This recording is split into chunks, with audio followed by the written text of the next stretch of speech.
So funny story, when we did acquire the oven, we acquired a dual system, dual burning system, gas or wood. So in case, you have to do like an extended event somewhere out there and, you run out of gas, you can always burn wood. Right. Something went wrong with the gas burners. I guess it was like a manufacturing issue that made me just out of the blue on a busy Friday during Music Fest. I had no gas to cook pizzas in the oven. No. So I've never burned wood before. Yeah. And I said, you know what? We're going to start burning wood. Right. We got to make those pizzas. And we did about 600 pizzas that day. Oh my God. Burning wood. And I have not even looked into fixing the issue with the gas because it's wood from now.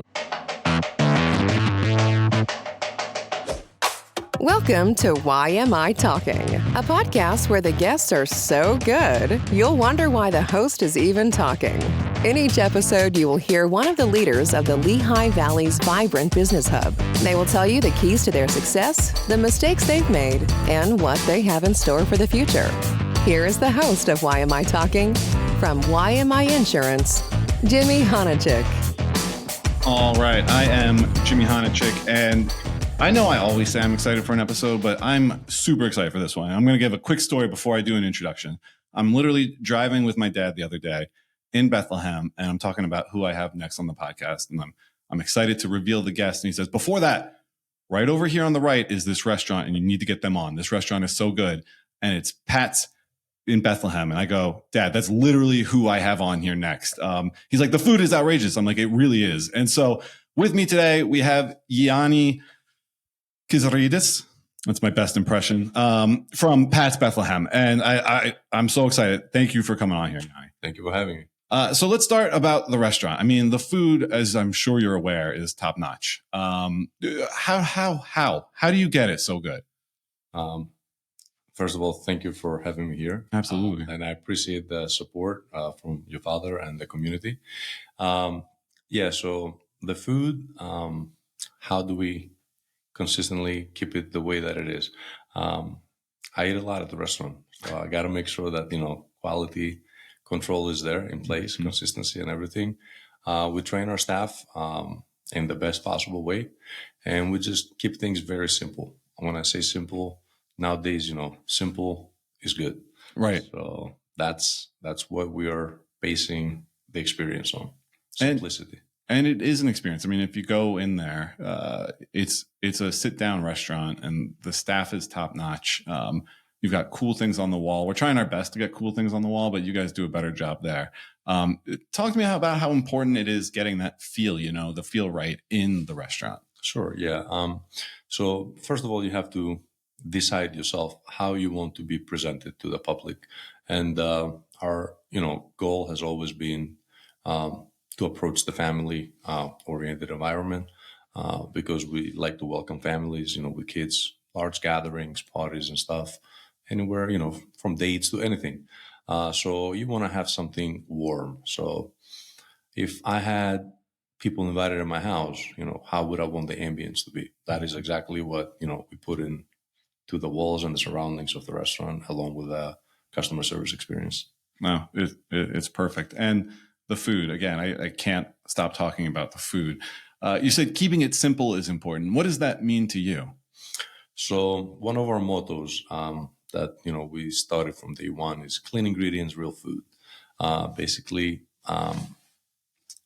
looking into purchasing not over-processed products, not complicated products, friendly for the gut. Don't overcomplicate them ourselves. Keeping it simple. The less ingredients make the better plate. That's, to me, in my experience. And we do things ourselves. There is a lot of homemade productivity in the restaurant, from our chicken fingers, which are basically a full muscle product. And we just do the breading, and it's simple. Meatballs, a lot of stuff that we do at the restaurant that, you can buy ready, but then you are looking at the ingredient list and you have preservatives, words with like 17 letters that you cannot even pronounce. How do you expect your gut to, do with those ingredients Yeah. and all that. So we avoid all that. We are using a top-notch pizza flour for our dough recipe with no potassium bromate and no bleach. People be aware. Read the ingredients on the flour. You don't want potassium bromate. It's a carcinogenic ingredient. And bleach. I mean, you don't want bleach. Right. In Yeah. anything that you're going to consume. So, yeah, get the right products when you go to the supermarket. And it's interesting. So my wife and I, for our 10th anniversary, we went to Italy. And one of my takeaways was I'm a simple person. So I think the more stuff you put in is going to be the better. But there, I mean, it's simple. They keep it really simple, and there's 4 or 5 ingredients, and that's what they do to make it really good. And so it sounds like you guys have really kind of adopted that same philosophy. Yeah, freshness and simplicity go a long way. Yeah. Yep.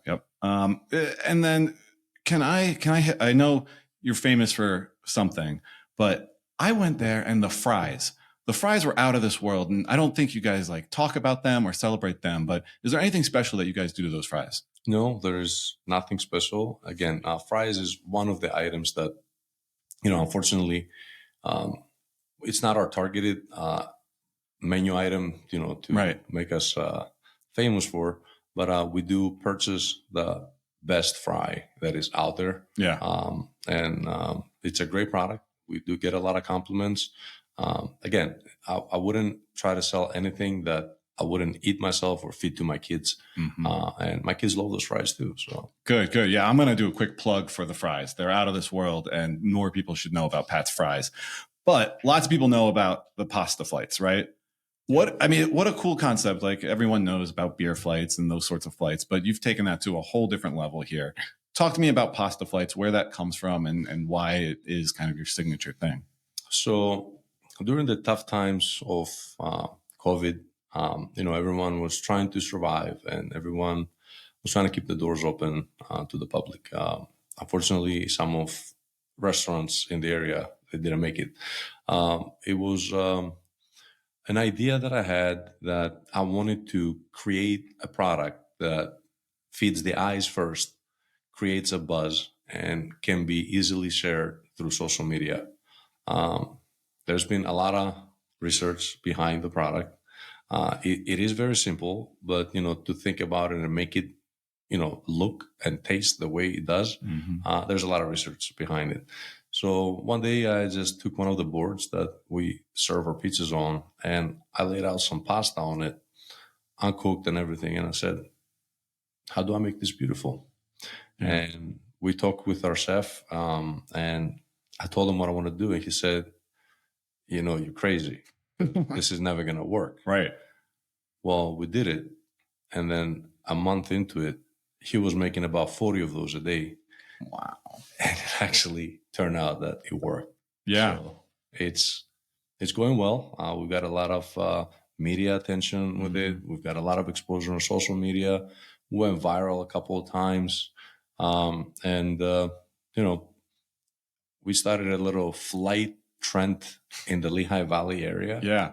So I'm really happy with that. I mean, people are enjoying them. They're driving from like all over the place. Really? 3-4 hour drives. Yes. Wow. I have this documented, and I took videos and I shared them on social media with people that drove all the way from like upstate New York and stuff to come and try the pasta flights. And I don't doubt you at all, because like I said, the food it's a nice spot to have in the Lehigh Valley. I don't think it gets celebrated enough because of how good it really is. But it is phenomenal.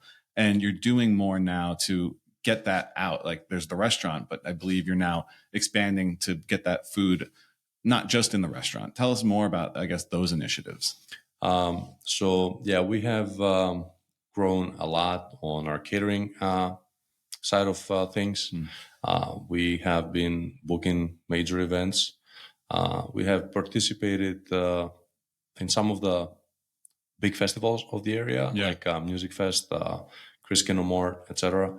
Can I interrupt on that real quick? Yeah. Just my family, we went to Music Fest 2 summers ago, and the kids are melting down, like just completely. It's hot and they're tired, and there was Pat's. And so we went there, grabbed the pizzas, and it saved my kids' lives. So thank you for that. We had a great time after that, but it was really the Pat's pizza. It was ready and it was good, and they were happy. now that we know each other, the next time you come over with your kids, Yeah. we might want to have them make their own pizza in the trailer, take some pictures, and celebrate that. You haven't met George yet, so we'll see. But thank you very much. Okay. George is a little wild man. Okay. No, that'd be really cool. I appreciate that. Yeah. So doing those festivals, I thought that it would be a great idea to get ourselves in like a food trailer situation, and we actually designed and custom made a really nice pizza trailer that is available for festivals and private events, etc. And it's going very well.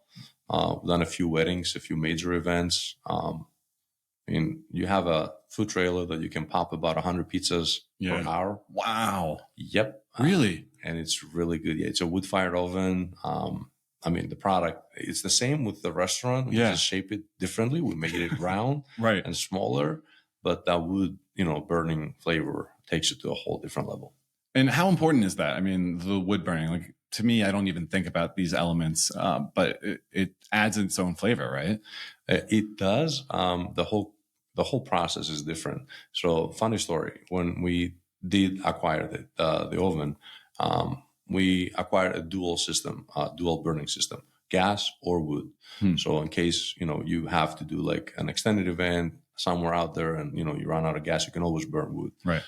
Something went wrong with the gas burners. I guess it was like a manufacturing issue that made me just out of the blue on a busy Friday during Music Fest, I had no gas to cook pizzas in the oven. No. So I've never burned wood before. Yeah. And I said, you know what? We're going to start burning wood. Right. We got to make those pizzas. And we did about 600 pizzas that day. Oh my God. Burning wood. And I have not even looked into fixing the issue with the gas because it's wood from now on. Yeah. That's it. Wow. And so those numbers, I don't know what I expected you to be able to churn out, but like 600 in a day is wild to me. You guys can really move a lot through there. Yes, Chris Kinnomart that just finished this past season. I think it was 18 days that the whole event took place. Some of the days were busy. Some of the days were a little slower. We did about 7,000 pies. 7,000 pies. In 18 sessions, yes. I'm over here processing that. That's crazy. So the trailer, it basically allows for, you've got the brand from the restaurant, but now you can move that brand around. Have you found, it sounds like a lot of success with it, with people booking it and moving it around? Yeah. You think about it, you have a family function and you don't want to cook and you don't want to bring catering in, then you have to clean up and all that. Mm-hmm. You just get a food truck and, we can bring all the stuff. We can set up, we can feed everyone, break down, and you have nothing to do. And, we're on your driveway. And that's right. It. Yeah, that's nice. How important is the branding and the marketing for you? I've followed you guys on social. I know that you're out there, but like how important is that for you? It is very important. That was actually the reason that I started getting involved with those festivals. Like I did Music Fest the first year with the intention of, putting the brand in front of people's eyes because there's tons of people that, they're walking through the grounds. I haven't stopped branding up until today. I don't think I'll ever will because it's nice to keep the name out there. Your logo, you find things, cool things to just do handouts. And we did like those really nice fans like during Music Fest. Yeah. With our logo on and some pictures. And they went crazy. We went over like 5,000 of those in a week. Yeah. Because it gets hot down there. No, it does. And so what I'm hearing is you're out there, right? You're out there in the community. And, Music Fest is obviously a big part of the community, but I don't know if you love talking about this sort of stuff, but I know it. So I'm going to pull it out of you. Like you give back to the community as well. Can you talk a little bit about sort of your efforts there and what you do? Sure. Yeah. It's kind of a nature to me that you live in a community, you have to be an active, player. Yeah. Given the opportunity, if there's anything ever that, I can do, it's hard for me to say no. Mm-hmm. I don't remember saying no into helping anything, that was happening in the community. And we do a lot of things, behind scenes. We've done some stuff that there was some publicity during COVID, some really good things that when, we put the word out, the community actually jumped in and enlarged the effort. And, the outcome was way bigger than what we anticipated of, being to begin with. So, yeah, I mean, I leave this open invitation to anyone that needs help with fundraisers or anything, we're there. Just email us and, we'll get in touch with you. Yeah. And you go beyond the fundraisers, right? I mean, you're out there with people who need that meal and kind of providing those meals as well, right? Correct. Yes. We did a few hundred meals during COVID to some of the schools in the Bethlehem area. We do work with hot kitchens. We provide meals there. Like I said, anytime anyone reaches out, we're always there. Yeah. Yeah. And you have a staff that's behind that mission. I mean, tell me how important it is to get the right staff and how you've done that. Well, that's the beginning and the end. I mean, yeah. If you don't have good staff, you don't have good vibes going on. You don't have consistency. You don't have a good environment overall. So our staff, our goal is to make them feel happy, going to work. It's it's a mental thing nowadays, and people have problems, left and right. And, a good work environment that makes you get away from your obligations and your issues is a great thing to have. So we try to provide that. We'll make it a fun environment for people.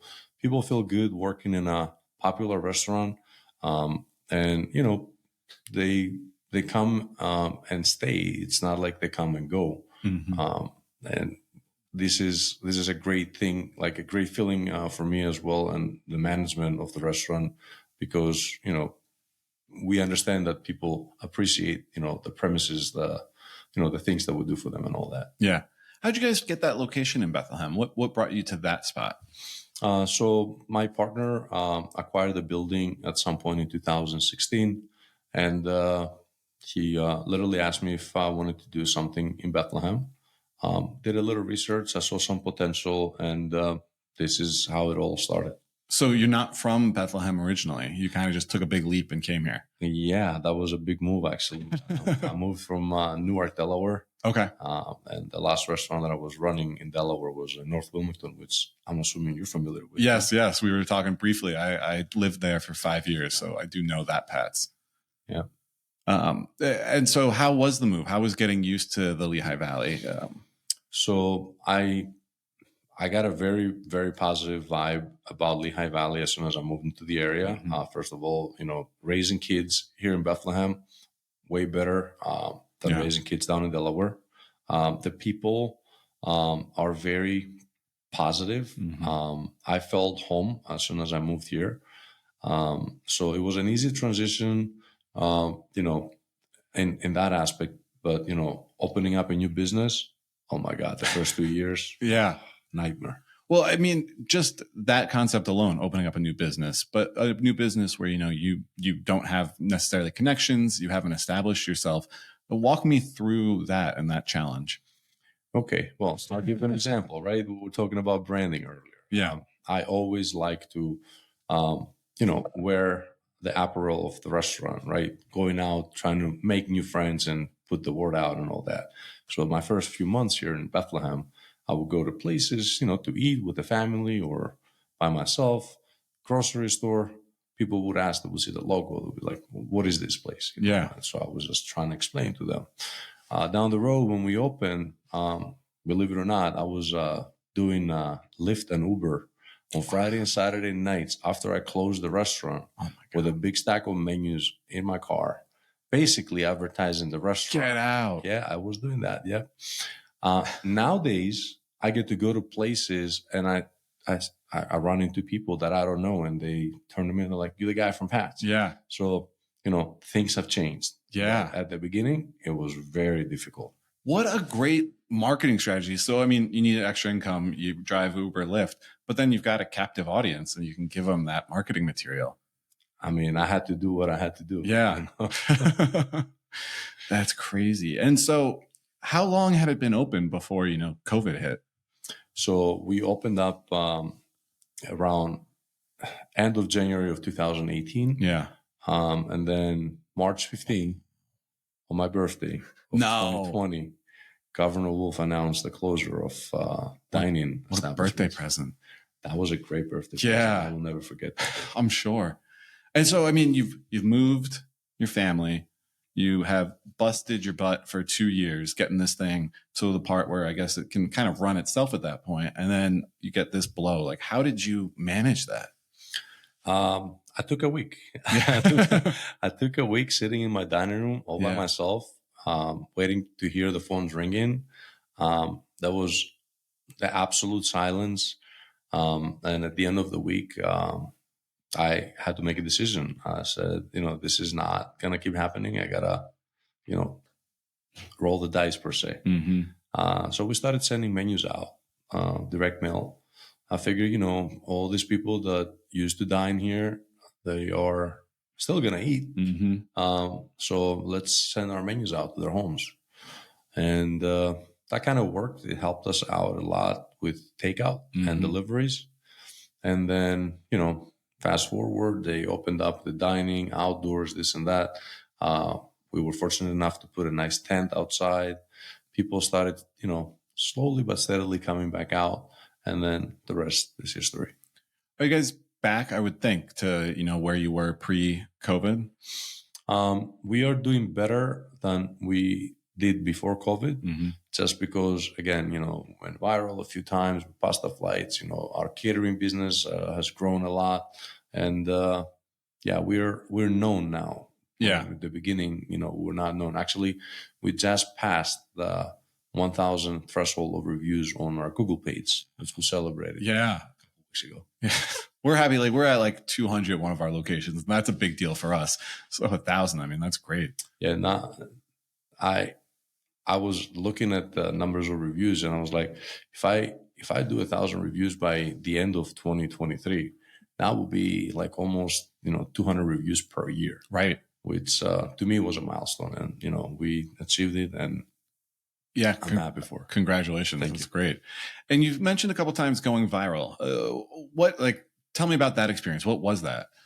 So there was a customer that came in, did a little video of the pasta flights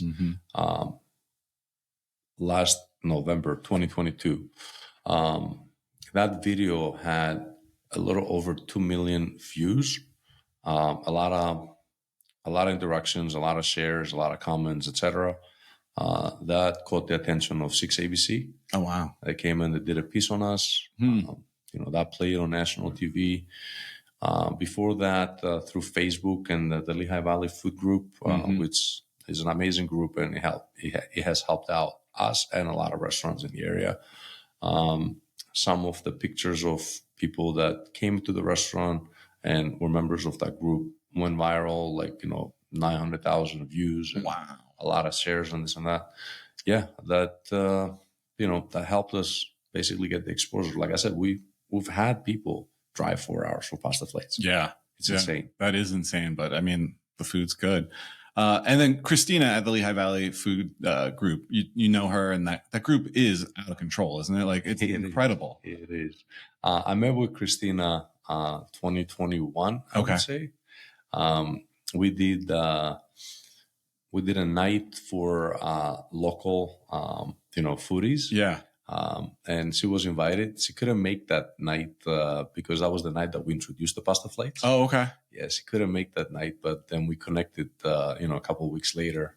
And back then, I think it was about 15 to 20,000 members. Yeah. And, we actually have a great family relationship at this point because I see all the good that she does. And oh my God, how she deals with a lot of the stress and all. I can't imagine. Running a page like this is insane. But kudos to her. I mean, they're good people. They are. Yeah, yeah. What's your favorite part of running a restaurant? What do you love about it? Believe it or not, the interaction between customers and having to listen to them tell me, how much they enjoy the food and the hospitality. This makes my day. Yeah. Has this been your career, essentially, the food industry? I mean, I've been doing this for almost 24 years now, so I think I think the answer is yes. Yeah. And then your favorite dish at Pat's. What is your favorite dish? There's only one. Which one? Sofia. Our Sofia Loren. Oh, and what's in it? So it's a spaghetti pasta filled with 3 cheeses, shrimp, mushrooms, all busted into our homemade Aurora sauce, which is a brandy blood sauce. Okay. Amazing dish. Yeah. Are you the chef? Like, do you come up with these ideas? So there's been a lot of times that I work with the chefs closely. I give them a direction. There's been times that I make my own decisions. I'm open-minded and I keep my ears open. I'm not stubborn. Right. If something comes to my attention and it's worth looking into, we'll make it happen. And I'm not trying to take credit for everything that is happening in there. Yeah. I work with professionals, and I do valid their input. So it's a mix of decisions. Right. Yeah. And how many chefs does it take, to run a place like Pat's? I mean, you can have 1 or 2 chefs. You don't want to have many chefs. But there's like line cooks that follow directions. There's prep guys. Yeah. Right now we employ about 37 people in general, like front of the house and back of the house. Total about 37 people. Yeah. There's so many parts to running a restaurant. We were talking about the culture and that. How is it running 37 people? So, we don't have 37 people on the same time. Yeah. But it's hard with scheduling. Front of the house, we separate the front of the house scheduling with the back of the house, with the delivery drivers. So it's easier. Each manager has the responsibility for front of the house manager does front of the house scheduling. Back of the house does back of the house, and it just gets easier like that because you're breaking it down to less units. Yeah, we do scheduling 1 month out when we are fully staffed. Sometimes we'll do 1 week out. It all depends on the commitments and the requests off, and it does get a little crazy. Yeah. No, that's great. This is great. Something I forgot to mention.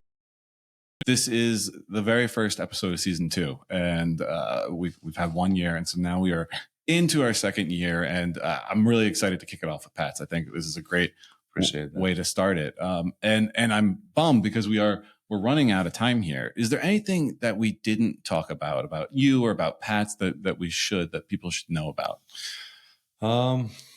If you have an event, I don't know when this is going to air, but if it airs before Super Bowl, our pizza trailer is available. Okay. Yeah. To hire.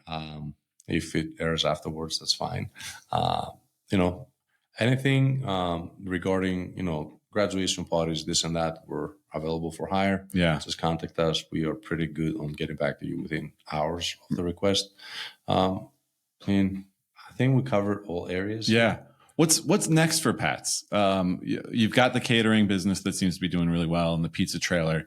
Is there anything as you look down the road that's coming? I'm really looking into opening up my own insurance place and doing podcasts. But I think you'd be good at it. No, right now we got our hands full. If anything comes, we'll always look into it. But I don't have any plans for additional, time consumption for myself. I want to be able to, stabilize father-dad life and, restaurant life. So we're good right now. We're a little too busy. So maybe down the road. Yeah. I don't know. Yeah. I'm going to hit that before we get out of here because I talk to lots of people, they have families and they have successful businesses, and I'm trying to balance both of those, and it's not an easy balance. Like, how do you make time for the kids, and still run the business? You pray, you talk to the guy upstairs, you make sure that you do have enough time and that your kids cooperate, because if they don't cooperate, they make things different. So I'm trying to schedule accordingly.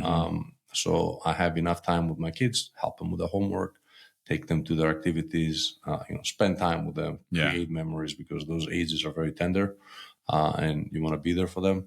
So, everyone has a different approach on that.